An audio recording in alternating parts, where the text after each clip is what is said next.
Hello, my wonderful friend, and welcome. Oh my gosh, welcome. Today is the day. It is the season finale of season 1 of the Geoffrey Breedwell audio cast. Yes, we made it to the end of season 1. Oh, I can't believe it. There was a moment where I thought that we were honestly going to be canceled. What? Yeah. I thought we were going to be canceled. Like, yeah, dude, I was kind of on the edge there. Yeah, I was, looking up job descriptions. You were looking up job descriptions? Uh-huh. For what? A detective? Ghost hunter. Ghost hunter. You're afraid of ghosts. What? Ghost? Where?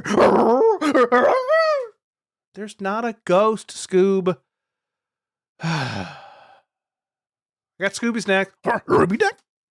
Yes, okay, fine. Okay, look, we're here. We've made it. Guys, we've made it to the season finale. This is amazing. We put it all in, and now we have this season finale of Moral Mechanics, and it's wonderful. Like, even take a look at the graphic. It's like cereal. Oh, wow. That is definitely a hot-looking babe right there on the cover. That's my wife. No, that's not her. Yep. That's her. Wow. What, do I need to put you in a cold shower? No, no, no. My heart is spoken for by many. She is very attractive. Do you see those blue eyes? I do see those blue eyes. I fell in love with those blue eyes, and I still fall in love with those blue eyes every day. Aw. Like, yeah, dude, that's really sweet. Uh-huh. Well, anyway, without any further ado, I'm going to let these guys take a cold shower while we get into this season finale where we go over moral mechanics now with practical uses. Here we go. All right, we've reached it. You and me. We're here at the end of the first season. Now, just a little housekeeping announcement for the moment to let you know before I get into things. There won't be another blog or episode of the Geoffrey Breedwell audiocast for a few months. It's going to be after the release of Just Put the VHS in the Bag, Bro. But that doesn't mean I'm going to leave you in a lurch. All updates, especially the pre-orders update, will be sent to subscribers first before they're posted on my socials. So subscribers get all of the updates before anyone else. So make sure you don't miss out and you subscribe over on the Substack. That's Geoffrey Breedwell, Geoffrey, Breedwell, just like I would, breedwell.substack.com. You can also get that link by also going to my website, geoffreybreedwell.com, and subscribe over there. Subscribers will always get the information first before the social media fans do. And if you're subscribed on both, that's awesome and you're an amazing person and I love you. But just letting you know. 10 episodes ago, I went through the 3 Art of Deciding posts, which detailed the moral mechanics in a triple episode. And I described moral mechanics as a groundbreaking field in philosophy and psychology. The first post was about how many choices we make in a day and how to categorize them. I showed how the choices we make can be divided into 3 categories. Category 1 was binary. You can think of it like an XOR logic gate. Cat 2, that's the Goldilocks zone. You can think of it like a NOR logic gate. And category 3 was the pro-con. That was more like an AND logic gate. In the second post, I showed how every choice we make is a moral choice. I showed how morals provide the features for our categories. They're the framework for making choices, regardless of the category. Then in the third post, I showed how each choice affects the people around us, and how those choices can lead to different outcomes. Even more so, I used Candace Pert's work to show how choices trigger physiological responses. Honestly, it wasn't really anything that groundbreaking. The math I mentioned was derived from a formula I had made to represent what I thought, rather than letting the math lead me to the conclusion. And in all honesty, I wanted someone in physiology, neuroscience, or even philosophy to take a look, but conversely, I never pursued it. My wants and desires were left behind by the lack of my physical action. I can blame any number of things for this, including my ADHD, but that'd just be an excuse. I can blame it on not having the money or time to pursue a doctorate, which is what I'd need to properly experiment and adjust as necessary. But that'd just be another excuse. My moral choices were there, but the failure was in the breakdown of taking that choice into action. That, however, isn't the case for the way the basic principle of moral mechanics illustrates a fundamental concept we're taught through religion, philosophy, and basic cause and effect. Choosing virtue leads to coherence. Choosing virtue doesn't lead to joy or happiness. Those are subjective. Coherence is everything about you being right about something. It keeps you on the path you want to continue walking. Choosing the virtue brings positive bodily reactions, even if it's a difficult choice. A friend of mine let me use his story to illustrate this point a bit better. I've changed the names in the story for privacy's sake. Mark was out of work, and he decided to drive for a Lyft in the meantime. He'd been doing it for a number of years, and he had every type of person in his car from every walk of life. One Friday afternoon, he picked up her. Her name was Mary, and she ordered the Lyft in secret. As Mark pulled up to the house, Mary had her bags in her hand and was running toward the door. Mark rushed out of the car to meet her and place her bags in the trunk. Taking them, he greeted her, and she either didn't hear him or ignored him. She handed her bags off and ran back for more. Just as Mark put the bags up, Mary burst out of the house again, the door slamming shut. Her hands were full of bags, one of which was a brown paper grocery bag that ripped open, spilling her underwear everywhere. Mark picked them up and placed the bag, or what was left of it, in the trunk. Mary got in the car, gave her PIN, and they were off. "Thank you," Mary panted. "You seriously saved my life." "I did what?" Mark asked. You... Her panting was a signal that she was under more stress than Mark initially gauged. You saved my life." Mary caught her breath and explained that she was a woman whose youth and mental health issues made her the prime target for exploitation. Fairly new to town, she looked for a place, finding a room rented out by a couple, the Thomases. They opened up a room for her in exchange for rent. Mary moved in and became the maid and the third in their relationship. Mary didn't want to do any of those things. But if she wanted to continue to live there, she had to. This continued for months until she couldn't take it anymore. She didn't want to be exploited like this, so she left. Mark's heart broke. Ever the gentleman, Mark was empathetic to her trauma. He told her he believed her and consoled her during their trip. He listened, offered a caring word here and there, but mostly became the human pillow she could cry into for their 45-minute ride together. "How are you so perfect?" Mary asked. "I'm hardly perfect," Mark explained. "I've done my fair share." "Yeah, but..." she sniffed. "You're incredibly handsome, and you're caring, and you're empathetic." "Thank you," Mark replied, blushing. "Let's, change the subject. What do you like to do for fun?" As much as Mark tried to change the topic to a lighter, calmer conversation, it backfired. Instead, Mark found that he and Mary had a lot in common. This continued to set Mark's mind ablaze with racing thoughts. He found Mary attractive, but he also knew this was the absolute worst time to do anything about that. Do you know how long it's been since I've been touched by a person I've wanted to touch me? Mary changed the subject. And physical touch is one of my love languages. Do you need physical touch right now? Uh-huh, Mary nodded. You can come up front if you want, and I'll hold your hand, Mark offered. Just as his car came to a stoplight, Mary came into the front seat, buckled up, and held his hand. Her heartbeat slowed. She breathed easier. There was a moment of quiet. Things were peaceful, and Mark could tell he was having a positive effect on her. Is it bad?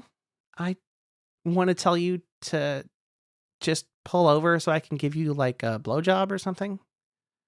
Mary asked out of nowhere. Do what now?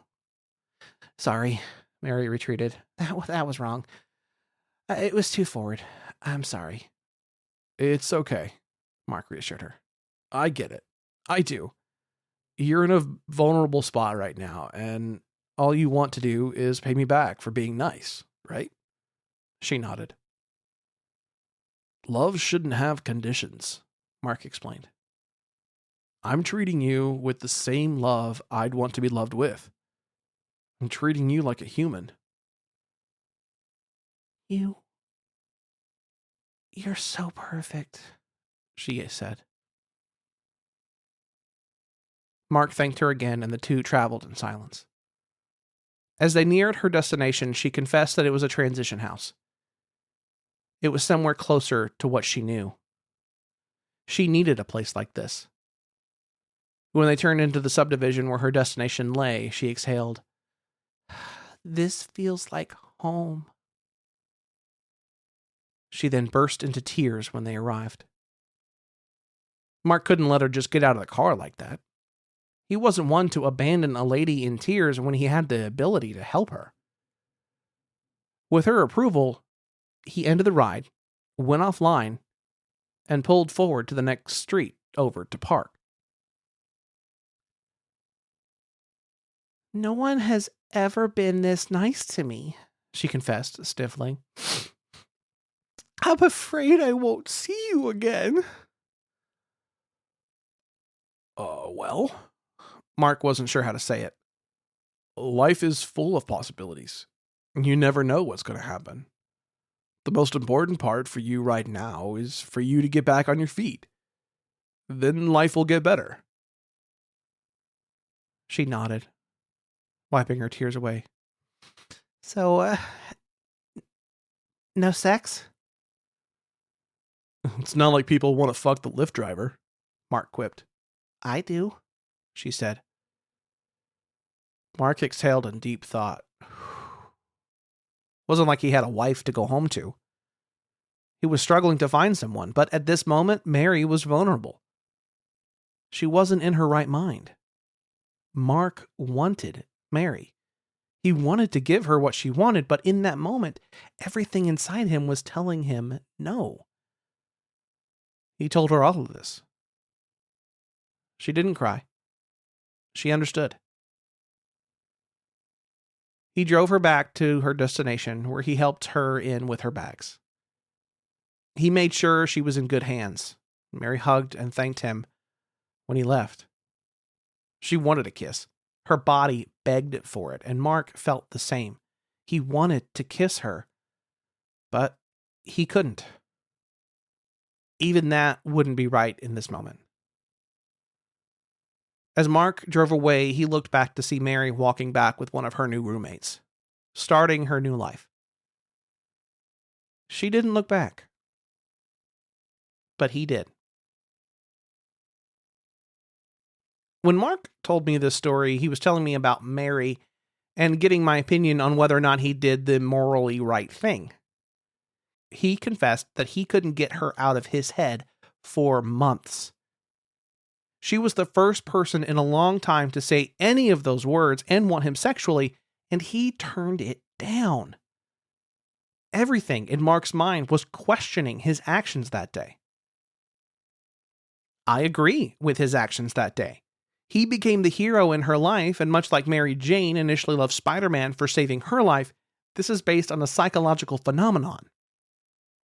It was a trauma bond, or as pop psychology is calling it, the damsel effect. Mark and Mary went through their moral issues caught within their minds and bodies. Let's break each person down. Mark. Hero. Save the damsel. He cared, consoled, and protected the woman in distress. He was attracted to Mary. He was aroused by her proposal. He was tempted to gratify his lust at the expense of her mental state.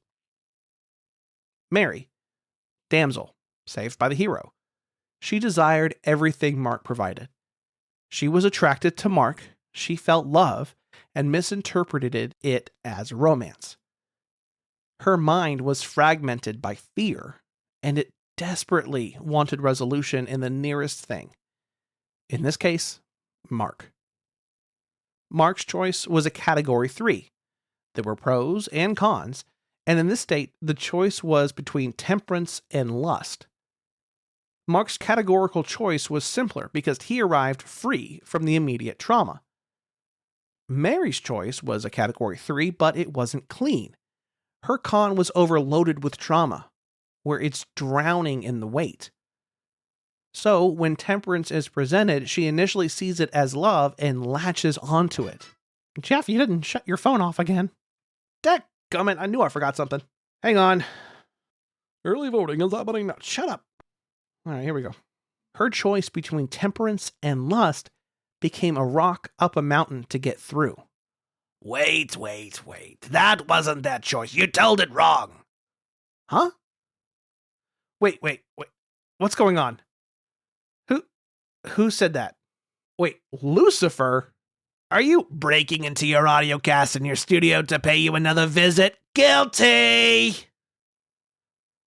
Let me guess. There was something else I did to make you upset? You skipped a key piece of crucial information. Oh, and what's that? She was making it all up. What? Okay, listen carefully. Okay? She made it up. Made what up? Her backstory? When she met Mark, she wasn't leaving somewhere traumatic. She was leaving her ex's house, where she had used him up. Well, that doesn't make any sense. Okay, fine, she didn't make it up. But I had you there for a second. No, you didn't. Anyway, what do you really want? Sheesh. Straight to the point today, huh? Listener, can you believe this guy? He can't stand for a little nice to see you or playful banter to get in the mood. Okay, my friend, you don't have to listen to him. Remember, he acts the way he does because he's just representing what is wrong with all of humanity. Okay, he's fictional, and if he had any clue, he'd relegate himself to the land of myth and relax with Loki and Surtur. Jeff, I'm going to be honest. Surtur stinks. Have you smelled brimstone? There's not a deodorant strong enough for him. Loki is great. Love that guy. But that's not why I'm here. I'm not here to pester you. Then what do you want? Your analysis of the Mark and Mary situation. It misses a crucial piece of information. And what's that? Me! I am there through all of it. All the trauma Mary went through that drowned her in a paralyzing anxiety, while Mark was there to save her. She only reverted to sex as a way to thank him because of me. I've been working on Mary since she was born. Mark, too. Mark? He came into that situation clean. Au contraire, mon ami. He came in lonely. He met her in a state of loneliness that men across your world feel. Okay, Sure, that makes sense. Men across the world have been reported to feel huge amounts of loneliness, whether they're good guys or not. The people in it to exploit others ruin it for everyone else, but that's what makes Mark a great person. He'd argue for women to choose the bear rather than a random guy. Yes. The gentleman factor. A polite, educated, and chivalrous man comes to save the damsel in distress from an abusive captors.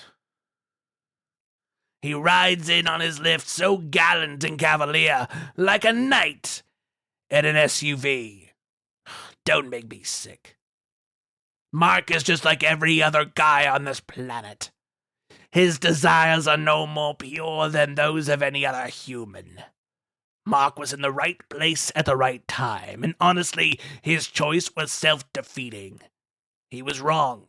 He should have sought to preserve himself and his lineage. Wait. You're saying that Mark should have taken Mary up on her offer? Yes! Mark was destined to be there for her in that moment. Why not turn that into a relationship?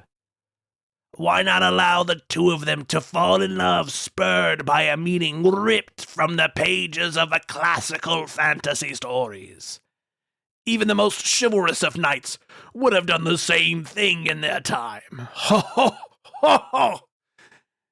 If you only knew the true story of Lancelot. Mary wasn't in her right mind. She couldn't logically consent to anything. She started it. She consented. It was no different than a firefighter saving a woman from a burning building and then plowing her into next week. That doesn't happen, right? I see a lot of things. Maybe it does. Maybe it doesn't. But it's not ethical. It's not illegal. I love those gray areas. When things go wrong, they blame me. And yes, you love it when people blame you. It's like a fire blanket with boiling chocolate. Is that all you wanted to say? You know what? No, it's not. Your entire moral mechanics system is unproven, and here you are presenting it as fact. And they call me a liar. You're right. That's why I mentioned it at the top. Some people don't have the moral capacity to follow your math. You haven't even given the math for the people to follow. Besides, your entire model works for people who are predisposed to virtue, not the people who are predisposed to vices and violence. Who gave them that? Regardless of the nature versus nurture, it still holds up. Whatever the person determines is good and bad, then come their morals. And of the people whose morals are flipped from the rest of society? For me, it's good to tempt humanity away from its virtues. Your virtues are grotesque to me. There are millions of people around the world just like me. They prefer lust over temperance. They prefer greed over charity. And what of them? You know what they would have done in that situation? Let me think for a minute. If everything I determined to be bad were their good, then they wouldn't have been in that situation. They would have been stuck at home, slothing around. They would have been manipulating the weakest of the weak online towards their goals. They would have been eating and drinking alone, greedy for all the world has, yet poor enough to be envious. That realization would then make them furious, taking their wrath out on anything around them, and in their vanity, they would see nothing wrong. So by their own resolve, the bad person wouldn't have been there for Mary. She would have been left alone for someone else to pick her up. If it wasn't for Mark, someone else would have come. And what if that person were predisposed to a morally gray background? Then I doubt he or she or they would have done anything to help Mary. The morally gray are the mostly apathetic towards others. Sure, they might have helped with the bags, or at least opened the trunk, but they wouldn't have talked to her. Mary would have spent 45 minutes in an uncomfortable silence. Slowly sending her down the mental drain towards me. Which is why good people like Mark exist. They're the people who are willing to be good in everyday life. They're the people who give the shimmer of light in the clouds to the sailors at sea approaching the cliff. Really? A lighthouse metaphor? Ugh, hate those things. I need to restart the siren protocol. Siri, remind me to restart the siren protocol. Restarting the Ricola cough suppressant protocol. No, Siri, I don't care about the Ricola cough suppressants. Well, looks like the devil's been thwarted. Oh, we're not done yet, Breed Wheezy. You sidestepped my question. No, I answered it. People who are predisposed to virtue. They're the only ones who fit your moral mechanics system. The people who don't run out on the virtues that we know of traditionally, their values get changed. Moral mechanics is neither good or bad. It allows us to see how and why the subconscious makes decisions. Then, when we can see our decisions made in a trend, we're able to identify the morals we're predisposed to. We can then align those morals with the objectively good morals, which are for the betterment of humanity, such as loving your neighbor. When it's a different moral set, the math remains the same. And he's gone. I guess that's it from him then. All right, so before we sign off on this episode, I want to explain to you the moral mechanics process. It's something I didn't get into in the third set, but now that we've gone through a decision in real time, you've seen how things go. You've seen how the psychological and the physiological coexist in decision making. When we're talking about how choosing the virtue leads to coherence, it might help to see it as a process. The process works like this. To see the actual math, please visit the blog. The first part is infinity contains the virtues, alpha, and the vices, epsilon. Every choice is a moral choice, and morals come from anywhere. Every person, every experience, and every background can shape a person's spirit and culture, which contain that person's morals and ethics. They can change. They are infinite. Now, the virtues and vices proceed under a relationship to the theoretical choice, which is lowercase omega. These are the categories where the choices are made under the relationship of the categories and their mathematical equivalent. The next part is that the theoretical choice contains as a normal subgroup the physical embodiment of the choice, uppercase omega. That's the portion where the choice is made. The next part is the physical embodiment of the choice proceeds under the relationship to the body's physiological reaction, uppercase B. When the brain makes a choice, it sends the signals through the body via the neurotransmitters: adrenaline, noradrenaline, dopamine, serotonin, gamma-aminobutyric acid, or GABA, acetylcholine, glutamate, and several endorphins. It's through these that the body reacts to the choice positively or negatively. Then the body receives the response and feeds it back through the nerves, indicating whether that was a good choice. For Mary, the previous choices and consequences had caused her body great trauma, sending her body out of coherence with where she wanted to be. This is why we see her in great physical and emotional distress when we first meet her in the story. When we choose virtuous choices, we are coherent, acting in tune with ourselves and avoiding the horrible reactions. Wait. All of this to explain do what makes you feel good? That's not what I said. I said coherence. Sometimes making the right choice feels wrong. Sometimes making the wrong choice feels right. I love that feeling. Feelings are subjective. Coherence is where everything about you is unified. when we're choosing a vice, our system goes out of balance. When we choose a virtue, our bodies, our minds, and our spirits act together as one in harmony. Yeah. Look, you made this huge scientific and mathematical born mechanic system for what?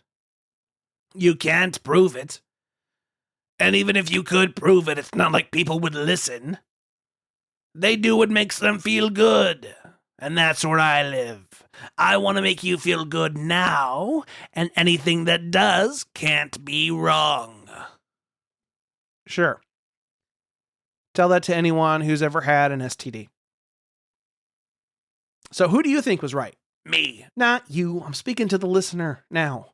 Who was right in your mind? What would you have done in Mark's situation? Would you have acted the same in Mary's situation? I'd love to hear your thoughts in the comments. That being said, my cats... You're kidding. That's the ending? We just leave it up to them? Of course. What about the whole cereal gag? Wait. I just noticed. Why am I not on the graphic like the last 2 times? Well, you interrupted the piece. Although, you did help me prove the point. So you were kind of like, don't say it. The prize in the cereal box? Oh, and you said it. Ugh. How do I let myself just walk into places like this? Ugh. Humans! Well, that being said, my cats, my dog, and I love you. With all my heart, Geoffrey. And that's it. That's the season finale of everything, and I'm going to kind of end it there. I would love to hear what you've got with your comments and what you would do in the situation. You can comment down below on any of the platforms where you can comment. I know Spotify is one of them. Substack. You can comment on the Facebook post or any of the social media posts. I will get and read and listen to all of your comments without judgment. Even if they're mean, I'm still going to read them and still going to love them. So, but with that all being said, you are a fantastic person. You are great. You are loved. And I will catch you next season. I'll catch you next time.